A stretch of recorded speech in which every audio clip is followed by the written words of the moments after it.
Assalamualaikum warahmatullahi wabarakatuh. Waalaikumsalam warahmatullahi Saya wabarakatuh. Ustadz Janito dari DNIKS, Dewan Nasional Indonesia untuk Kesejahteraan Sosial. Hari ini, siang ini saya berkunjung ke Santirama. Waduh, luar biasa. Saya sering lewat tapi belum pernah masuk. Alhamdulillah hari ini saya dengan petinggi-petingginya Santirama. Di sini ada Ketua Yayasan Santirama, Ibu Dr. Anda Nyonya Lani Halim Gunawan. Selamat siang, Bu. Ada Kepala Sekolah Bapak Eko Yono Wahyu Sudiarto SPD dan Ibu Maria Susilo Yuwati, Bu ya. Yuwati. Nah, kita nih mau ngobrol-ngobrol nih tentang Santirama. Banyak masyarakat sekarang apalagi milenial, Bu, nggak ngerti nih Santirama apa nih kan ya. Mungkin di usia yang 50-an ke atas mengerti, Bu, tentang Santirama, tapi mungkin yang milenial sekarang nih Santirama apa gitu kan. Jadi coba kita media sosialkan, kita naikkan bahwa Santirama itu ada dan gimana kiprahnya. Nah, siapa dulu nih, Bu, yang mau Ketua Yayasan dulu kali, Bu ya? Iya. Oke, silakan, Bu. Ya, makasih, Pak. Maria. Selamat siang. Terus, kalau tadi Bapak katakan milenial mungkin tidak tahu, mungkin juga tidak sepenuhnya betul ya. Oh gitu, Bu. Karena justru sekarang di media itu mengenai tunarungu, kami menangani pelayanan pendidikan tunarungu, sering ditampilkan baru minggu yang lalu bahwa tunarungu itu jadi barister. Ya. Lalu departemen lain dan organisasi lain juga banyak kerjasama dengan kami ini untuk lebih meningkatkan anak dari bidang komputer, Kominfo misalnya, Yayasan Helping Hands, lalu The Duke of Edinburgh, organisasi yang dari Inggris. Mereka semua menjadi tahu mengenai kemampuan tunarungu, bagaimana kami ini mendidik mereka. Terus, kami ini suatu yayasan yang didirikan 1970. Iya, Bu. Pendirinya dua-duanya sudah almarhum, yaitu Profesor Dr. Hendarto Hendarmin dan Ibu Nasution. Siapa yang tidak kenal Ibu Nasution? Waktu itu ketua BK3S DKI dan malahan seluruh Indonesia ya akhirnya. Jadi seperti itu di Indonesia pendidikan tunarungu biasanya mulai kalau mereka sudah usia 6 tahun, ya, karena harus yakin dulu bahwa mereka tunarungu. Dan keyakinan itu diperoleh dengan suatu tes. Nah, tes itu dulu lebih ditujukan pada anak atau orang dewasa. Jadi untuk anak kecil tidak terdeteksi. Karena mungkin ibu bapak tahu kalau di tes itu orang ngomong lalu kita bilang apa tadi? Nah, kalau anak bayi, anak di bawah usia 5 tahun kan belum bisa ngomong. Ya. Terus waktu itu tidak ada prosedur untuk mengetes anak kecil. Nah, Profesor Dr. Hendarto Hendarmin itu mengadakan studi banding belajar ke berbagai negara. Saya tahu Australia, Jepang. Di situ dilihat bahwa anak tuli itu ditangani sejak bayi malahan. Artinya sudah diketahui bahwa mereka memang tuli, sudah didiagnosis tuli. Sehingga memang ada prosedur juga yang dikembangkan di mana deteksi ketunarungan itu bisa diketahui pada usia dini. Dan lalu setelah diketahui diadakan suatu pembinaan yang disebut intervensi dini. Karena ketulian itu mungkin ibu bapak ketahui menyebabkan berbagai hal, terutama tidak kemampuan komunikasi. Karena tidak mendengar, tidak ada contoh pengucapan, tidak akan bicara. Bahasanya juga tidak berkembang. Ya. Lalu itu semua mempengaruhi seluruh perkembangan anak. Nah, itu harus dicegah, jangan menunggu umur 6-7 tahun di mana harus sekolah, bahasanya masih nol, ngomong tidak bisa, jadi banyak waktu yang sudah hilang. Nah, maka itu ada program intervensi dini, di mana semudah mungkin mereka ditangani, mencegah menjadi bisu, mencegah menjadi seolah-olah bodoh, karena orang kalau ditanya nggak jawab kan kayak orang bodoh ya. Dan memang pengetahuan mereka kurang, karena kemampuan bahasanya nggak ada. Kalau anak kecil itu mendengar segitu banyak informasi kalau anak kecil yang dengar, anak kita tidak. Nah itulah lalu program itu deteksi dan intervensi dini dibawa oleh Profesor Hendarto Hendarmin ke Indonesia. Terus Yayasan Santirama ini sebenarnya pionir ya dalam hal deteksi dini dan intervensi dini. Tapi Profesor Darto juga tidak mungkin mendirikan Santirama tanpa adanya support Ibu Nasution. Ibu Nasutionnya sebagai organisasi lewat BK3S yang lalu mendirikan yang disebut Badan Pembina Santirama dan kemudian menjadi Yayasan Santirama. Dan saat itu dimulai di suatu garasi kecil katanya di Kebayoran, hanya dengan 7 anak di bawah 5 tahun. Itu pertama kali di Indonesia. Tapi kemudian kami mendapat sekolah ini dari Bapak Ali Sadikin, Pak Marhum juga ke Ibu Nasution bahwa ini bisa dipakai untuk pelayanan tunarungu. Demikian kita berkembang, dan sebenarnya di Jakarta waktu itu sudah ada 2 sekolah yang menangani tunarungu, yaitu di Duku Atas, satu di Menteng dan satu di kota Bandar Utara. Waktu Santirama didirikan, mereka digabung. Lalu mulailah kalau yang intervensi dini itu tetap kemudian menyewa tempat di RSCM, itu kayak nomad pindah-pindahnya. Tapi kalau SD-nya mulai di sini sejak tahun 71 dan lalu berkembang dari program intervensi dini menjadi TK, menjadi SD, menjadi SMPLB dan SMALB. Dan karena banyak di Indonesia belum melakukan intervensi dini dan deteksi dini, kami kemudian mendirikan yang disebut unit observasi, yaitu unit assessment yang mengakses anak dari usia berapapun apakah benar tuli dan bagaimana kecerdasan.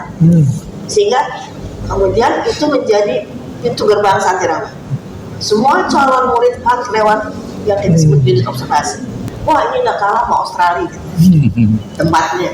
Ya, dan tentu Bapak bisa pikir ya, di Indonesia belum ada, kita belajar dari mana? Nah itulah dari mana-mana ya, kita mengikuti ya seminar, dan kami dapat bantuan ahli Ibu Freda Farham dari Belanda, dari John King yang pertama kali juga mendirikan hearing aid yang benar-benar agen ya, dengan testing. Kalau dulu hearing aid atau alat bantu dengar dibeli di toko optik tanpa tes, atau orang bawa dari luar negeri. Tapi sejak ada Santirama, kita kerjasama dengan John King ini dan mendirikan lalu King Hearing Aid yang pertama, King Aid. Itu yang pertama. Sekarang udah berjamur macam-macam. Dan mungkin kekuatan Santirama adalah bahwa program deteksi dan intervensi ini nggak berhenti, sampai saat ini masih ada. Memang banyak kendala untuk assessment waktu pandemi, dan itu yang menyebabkan murid kita berkurang karena nggak bisa ada calon murid dites kan. Ya lalu dan ya kami jalan terus ya, dan sebenarnya saingan SLB di DKI ini Pak Eko bisa bilang SLB-nya udah berapa Pak? 89 di DKI, yang negeri 13 ya. Tapi murid kami ya masih banyak ya saat ini Pak. Berapa Pak? 150 masih saat ini ya. Kita pernah sampai 500 Pak. Waktu awal tuh naik terus. Bayangkan di TK aja dulu pernah 125. TK saat aja. ini kecil sekali jumlah muridnya. Karena juga sampai saat ini pun menurut kami kayaknya program intervensi dini belum banyak yang ada di Indonesia yang menangani tunarungu pada usia malah di bawah 3 tahun. Kami konsisten punya terus, ya. Terus memang dan itu mungkin kekuatan kita bahwa mereka itu dididik sejak usia dini, jadi perkembangan bahasa dan pengetahuannya cepat.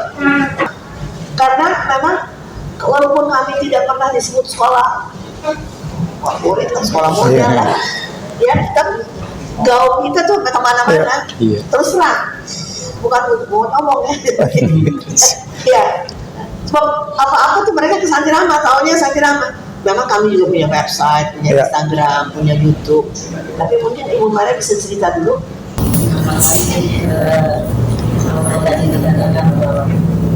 Kalau itu tadi dengan punya siswa yang punya guru, ya harus sudah dari dulu.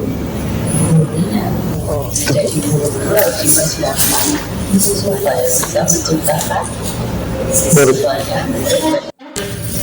Dan itu Nusantara Irama punya cara khusus. Iya. Biar guru yang lama ini Nusantara dari punya dan salah satu juga berbeda. Masuk ini tidak langsung boleh mengajar. Kamu kebeda dulu. Diberi peralatan secara khusus selama 3 bulan. mengenai metode yang diinginkan Irama. Jadi Anda itu memilih metode yang khusus untuk membuat si almarhum itu ada juga akan saya tanyakan tidak ada jalur komunikasi, tidak ada bahasa, tidak yang harus diutamakan untuk anak ini dikatakan khusus untuk pelatihan untuk mengajar almarhum dengan metode yang terkenal dengan nama metode Master. yang memakai metode sebetulnya tidak banyak. Ada beberapa sekolah yang ingin menggunakan seperti contoh akhirnya masih kurang berhasil karena membutuhkan sebenarnya menggunakan metode ini pendampingan guru pendampingan melekat pendampingan melekat baru menjadi khusus tetap terjadi supaya bisa belajar dengan baik. Maka keunggulan Santri Rama itu terletak pada metode untuk belajar sendiri supaya lulusannya nanti menjadi anak tunarungu yang mampu berkomunikasi, berbahasa, dan bahkan yang membanggakan akhir-akhir ini lulusan SMA kita bisa masuk ke perguruan tinggi. Tinggi ya. Ada berapa sekarang Pak? Ingat nggak? Jumlahnya nggak ingat tuh, cukup banyak ya Mas. Iya. Dan yang sarjana itu sudah tak terhitung banyak. Iya. Kemudian akhir-akhir juga kalau ada lomba-lomba seperti itu Nasional. ya selalu yang disebut Santri Rama. Iya. kenapa?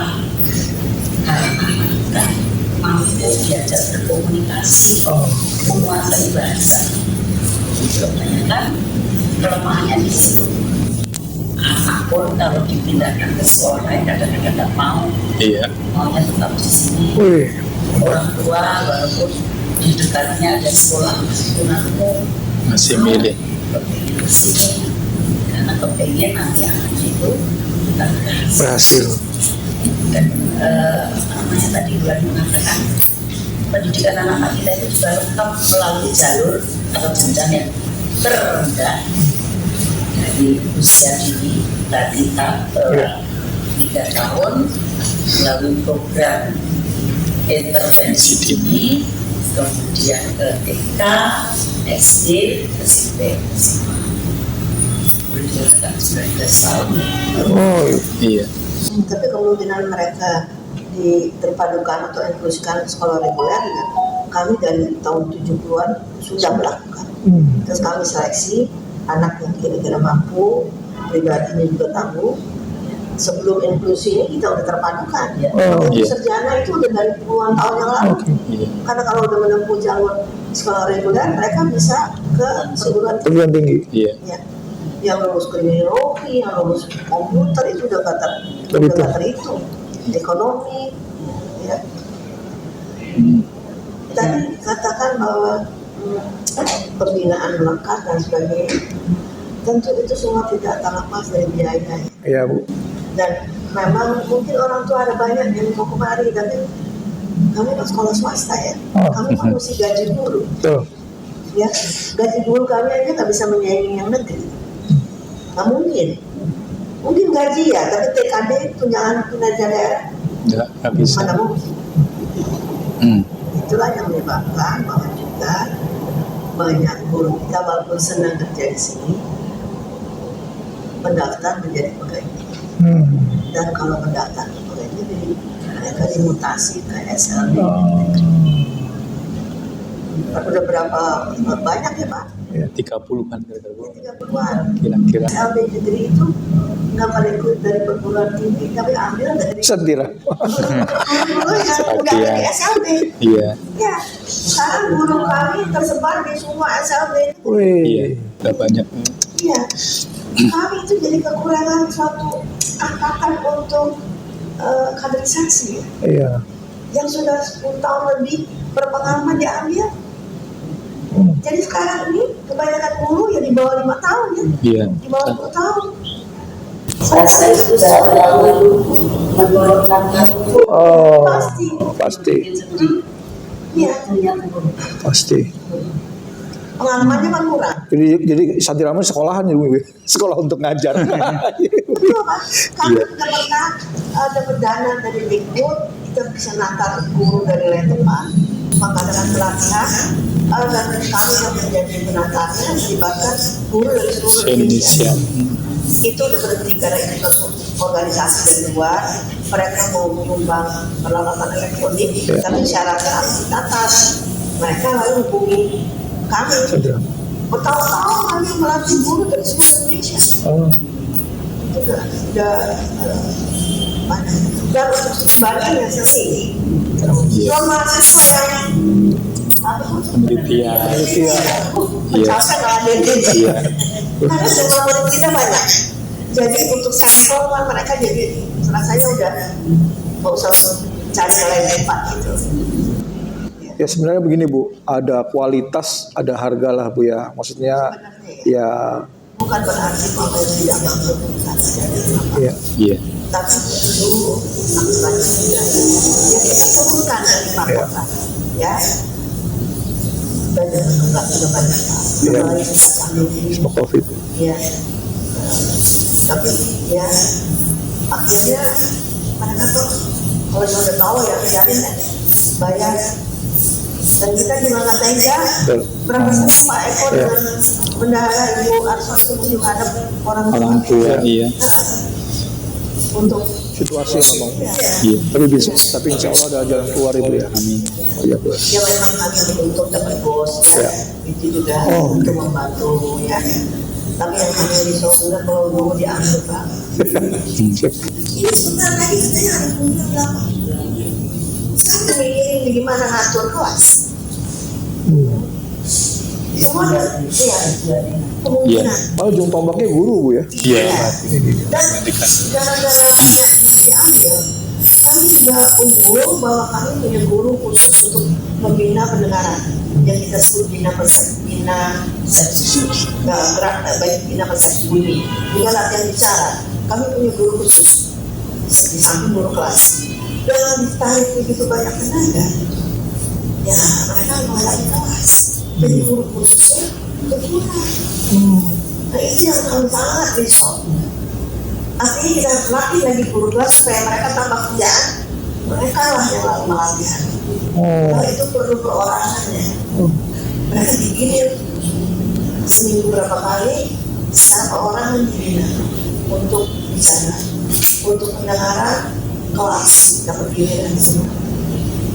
Dan guru-guru itu kita udah latih khusus ya. Ya. Dan mungkin karena guru kami juga banyak yang pengetahuannya agak kata lebih diundang kemana-mana juga biasanya jadi narasumber. Buat Iya, kepala wakil itu di mana-mana menjadi narasumber dalam pengembangan kurikulum, dalam bikin buku, ya. Pak Eko itu udah terlibat. ya kegiatan pemerintah sering Iya. ikut.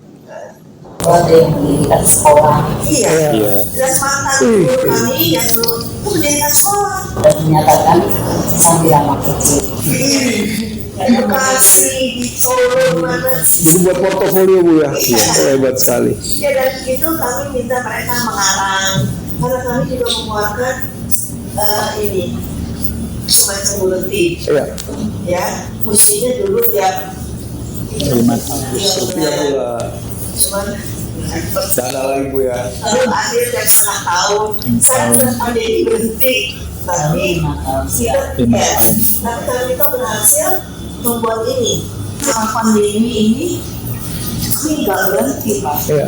kita berkiprah guru itu berusaha ini Pak Komisi Sistem gimana mereka ya nah tapi berarti kita menguatkan ini sebenarnya masalah ibu langsung kalau bilang kenapa nggak menguatkan satu buku aja terus kami bergerak untuk bangun di 2021 kami mengumpulkan anak-anak orang tua urut apa yang terjadi sama pandemi dan kami lalu bikin seperti ini kiprah dan prestasi Santirama selama pandemi COVID.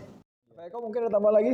Iya. Kira-kira Juga imbauan kepada masyarakat bahwa anak tunarungu itu bukan berarti anak yang tidak bisa diapa-apakan lagi, tapi dengan pendidikan sedini mungkin mereka akan bisa belajar dan bermasyarakat sebagaimana masyarakat seperti biasa. Karena sudah ada beberapa contoh dari lulusan kami, mereka hidup layak sebagaimana masyarakat pada umumnya. oh luar biasa. Oke, baiklah.